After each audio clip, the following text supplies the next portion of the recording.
জানেন, প্রধানমন্ত্রী শেখ হাসিনা আজ রাষ্ট্রপতির কাছে পদত্যাগপত্র জমা দিয়েছেন এবং আমি তা গ্রহণ করেছি। প্রধানমন্ত্রীর পদত্যাগ ও বৈষম্য বিরোধী ছাত্র আন্দোলনে সৃষ্ট পরিস্থিতিতে আজ বঙ্গভবনে 3 বাহিনীর প্রধান এবং বিভিন্ন রাজনৈতিক দলের নেতৃবৃন্দ, সুশীল সমাজের প্রতিনিধি ও বৈষম্য বিরোধী ছাত্র আন্দোলনের কয়েকজন সমন্বয়কদের সাথে আলোচনা হয়। শুরুতেই সেনাপ্রধান বিরাজমান সার্বিক পরিস্থিতি ও রাজনৈতিক দলগুলোর সাথে তার আলোচনা সম্পর্কে আমাকে অবহিত করেন। রাজনৈতিক নেতৃবৃন্দ এ সময় তাদের বক্তব্য তুলে ধরেন।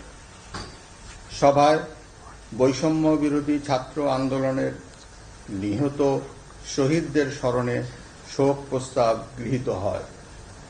এছাড়া জরুরি ভিত্তিতে একটি অন্তর্বর্তীকালীন সরকার গঠনের সিদ্ধান্ত নেওয়া হয়। সকল দল ও অংশীজনদের সাথে আলোচনা করে গঠিত অন্তর্বর্তীকালীন সরকার যত দ্রুত সম্ভব নির্বাচনের ব্যবস্থা করবে। বৈষম্য বিরোধী ছাত্র আন্দোলন ও বিভিন্ন মিথ্যা মামলায় আটক সহ সকল বন্দীদের মুক্তি দেওয়া হবে।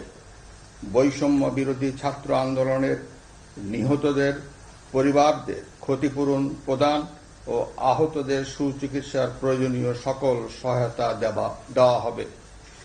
সর্বসম্মতিক্রমে বিএনপির চেয়ারপারসন বেগম খালেদা জিয়াকে মুক্তি দেওয়ার সিদ্ধান্ত নেওয়া হয়। প্রিয় দেশবাসী, আমি দেশের আইন শৃঙ্খলা পরিস্থিতি স্বাভাবিক করতে এবং লুপ্তরাজ ও ধ্বংসাত্মক কর্মকাণ্ড বন্ধ করতে রাজনৈতিক দলগুলোর প্রতি আহ্বান জানাচ্ছি। জনগণের জানমাল ও রাষ্ট্রীয় সম্পদ রক্ষায় সশস্ত্র বাহিনীকে কঠোর পদক্ষেপ নেওয়ার নির্দেশ প্রদান করছি।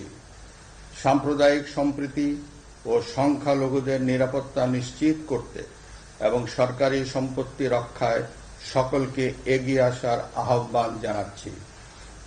দেশের অর্থনীতি, প্রশাসন ও শিল্প কল কারখানা চালু রাখার লক্ষ্যে সকলকে কার্যকর ভূমিকা রাখার আহ্বান জানাই। ছাত্র নেতৃবৃন্দ ও শিক্ষকদের সাথে আলোচনা সাপেক্ষে অতি শীঘ্রই শিক্ষা প্রতিষ্ঠানগুলি খুলে দেওয়া হবে। এছাড়া যারা হত্যা ও সহিংসতার সাথে জড়িত নিরপেক্ষ তদন্তের মাধ্যমে তাদেরকে আইনের আওতায় আনা হবে। গণপ্রজাতন্ত্রী বাংলাদেশের সংবিধান অনুযায়ী অনতিবিলম্বে বর্তমান সংসদ বিলুপ্ত করা হবে। দেশের সকল অফিস আদালত আগামীকাল থেকেই স্বাভাবিকভাবেই চলবে।